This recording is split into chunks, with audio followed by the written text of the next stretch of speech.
राधे राधे दोस्तों, आज मैं आपको वट सावित्री की कथा सुनाऊंगा। वट सावित्री व्रत मुख्यतः हिंदू महिलाओं द्वारा अपने पति की लंबी उम्र और सुख समृद्धि के लिए किया जाता है। यह व्रत विशेष रूप से ज्येष्ठ मास की अमावस्या के दिन किया जाता है।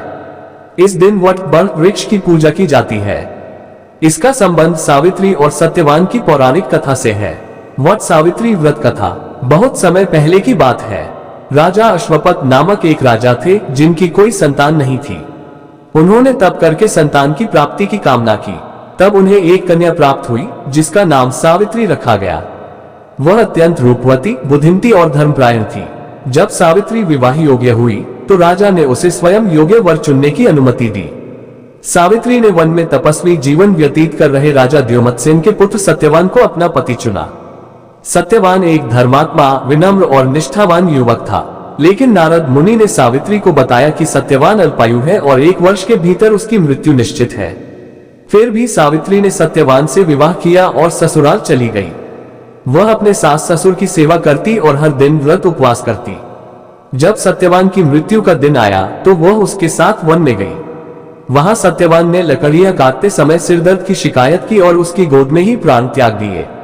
मृत्यु के देवता यमराज उसकी आत्मा को ले जाने लगे। तब सावित्री यमराज के पीछे पीछे चलने लगी। यमराज ने उसे समझाया कि यह उसका धर्म नहीं है, लेकिन सावित्री ने धर्म, भक्ति और बुद्धिमानी से यमराज को प्रभावित किया। अंततः यमराज ने उसे 3 वर लेने को कहा।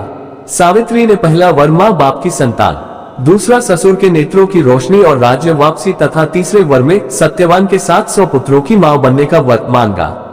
यमराज को अपनी भूल का एहसास हुआ कि बिना सत्यवान के जीवित रहने के यह वर संभव नहीं। उन्होंने सत्यवान को जीवनदान दे दिया।